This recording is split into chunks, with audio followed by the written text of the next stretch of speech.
Hey guys, so the interest rates are down. They just brought them down a quarter point, but that's just not the most exciting part. This is the midweek market update. But a couple of things I want to share with you guys beforehand. So there are obviously some good things and some bad things happening in our market right now.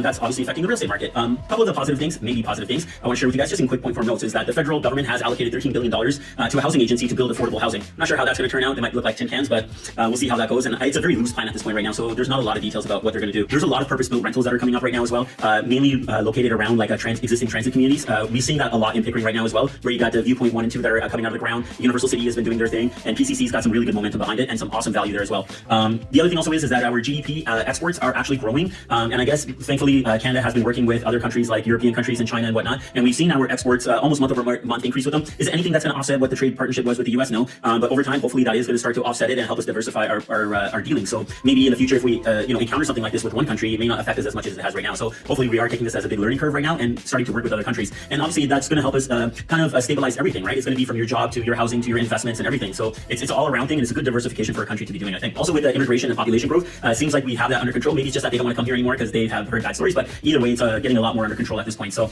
that is some positive things. And the next one could be a positive or a negative thing. New home starts are very, very low at this point right now. And week over week, it's not huge, but I've seen the inventory start to shrink down as well. So is that going to start to become a little bit more of a trend where we're going to see the inventory kind of come down a little bit more, and we're not seeing the new home starts happen? So are we going to run into a short supply issue at the same time? Hard to tell at this point right now, but that is something that could happen.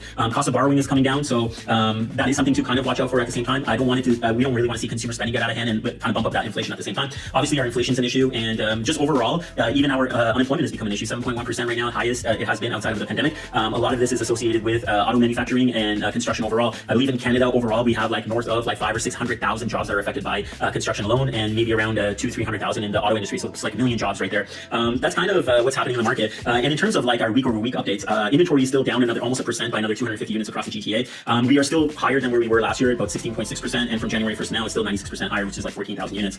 Sales were down on a year-to-date basis, and that's been the case. We're down by still like 11.9% right now, which is almost 7,000 units. Freehold is down by 9.7 units, and condo sales are down by 15.8%. Week over week, we were up 23%. Again, I don't really look at that too much until I look at it for a few weeks, because last week we were down 22%. So basically from the last 2 weeks, we're basically even in terms of what our sales look like. I still think that by the end of the year, we're probably going to be down by around 11% in terms of overall sales. 2024 was a really crappy year for sales in the Greater Toronto area, so we're going to have an even crappier year this year in terms of actual sales. When we look at price is down compared to the 52-week high, about 4.5%. Average selling price is down about $49,000. Week over week, we are up 0.3%, which is only like $3,500, but it is up.